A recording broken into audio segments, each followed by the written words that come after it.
Bismillahirrahmanirrahim. Assalamualaikum warahmatullahi wabarakatuh, anak-anak sekalian. Bersama saya Ustazah Fadilah binti Seman dalam Pendidikan Islam tingkatan 1 di bawah bidang fiqh bersuci asas kebersihan. Baiklah, sebelum kita memulakan pelajaran hari ini, mari kita sama-sama melihat kepada gambar ini. Okey murid-murid, gambar yang pertama menunjukkan apa? Betul Hafiz, gambar laut. Gambar kedua? Betul Fikri, gambar salji. Seterusnya, gambar sungai. Gambar yang keempat ialah gambar air hujan. Seterusnya, okey. Gambar kelima ialah gambar embun. Gambar yang keenam ialah air longkang.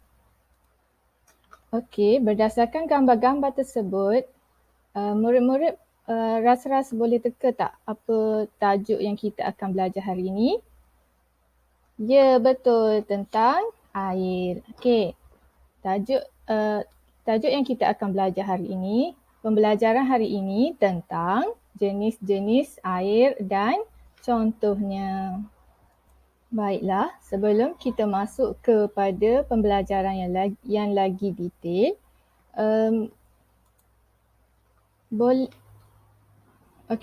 untuk soalan ini, air merupakan sumber penting dalam kehidupan harian kita. Mengapa? Okey. Mengapakah air penting dalam kehidupan kita, murid-murid?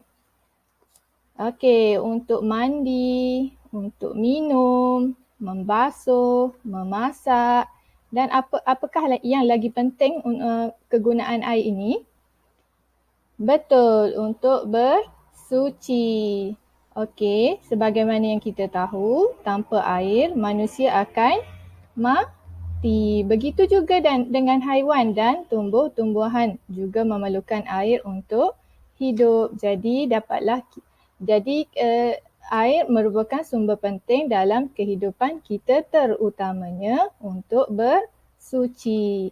Jadi, apakah air yang boleh digunakan untuk bersuci? Dan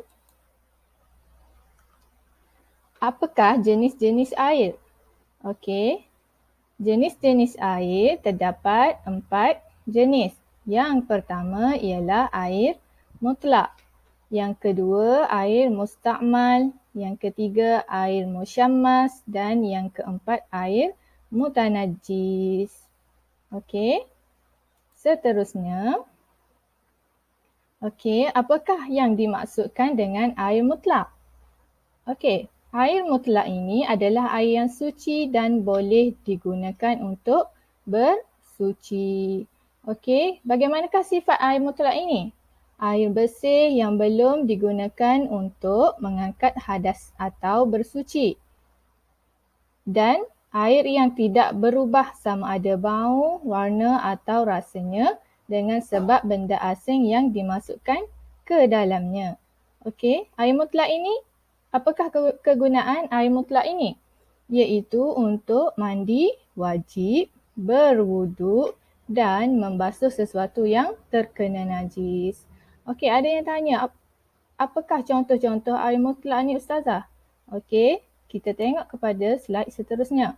Okey, terdapat 7 sumber air mutlak iaitu air hujan, kedua air embun, ketiga air laut, keempat air perigi, sungai, salji dan mata air. Okey, 7 sumber ini bagaimana kita ingin mengingati semua ketujuh-tujuh sumber air mutlak ini?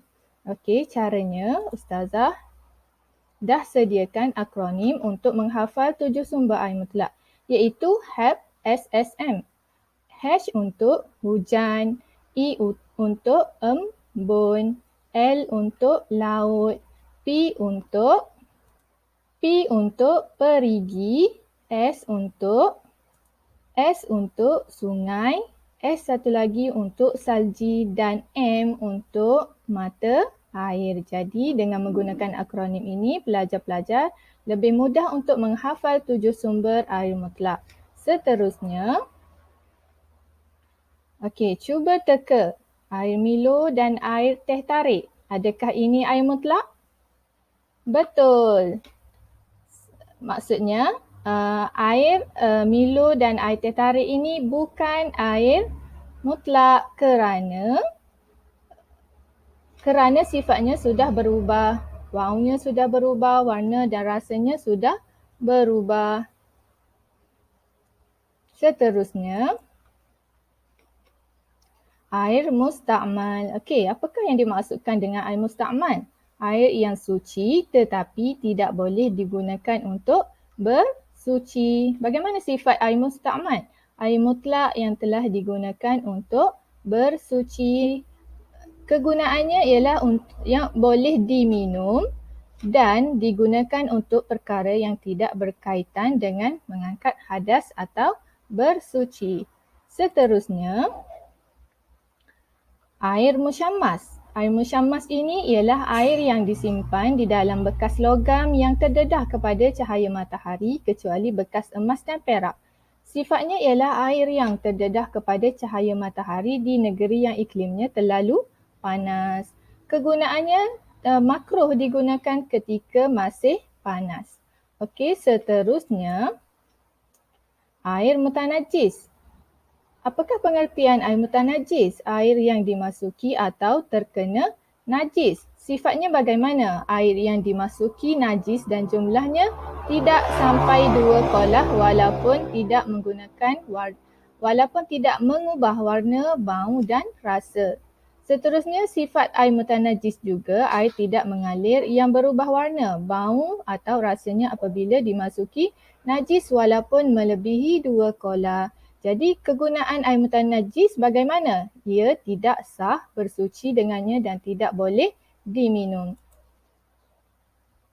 Okey, air mutanajis terdapat 2 keadaan iaitu yang pertama air kurang 2 qolah iaitu dimasuki najis ke dalamnya walaupun tidak mengubah sifat air.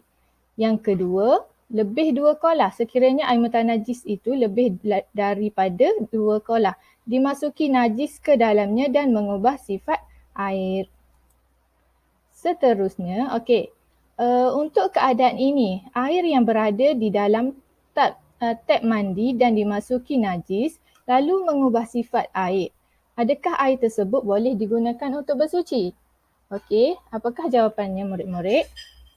Okey, betul Fikri. Air ini adalah dalam kategori air mutanajis kerana airnya telah berubah bau, warna dan rasa dan ia juga tidak mencukupi 2 qolah.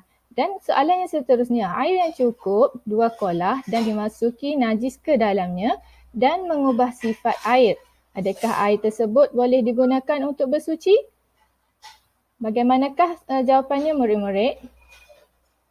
Okey, Adam.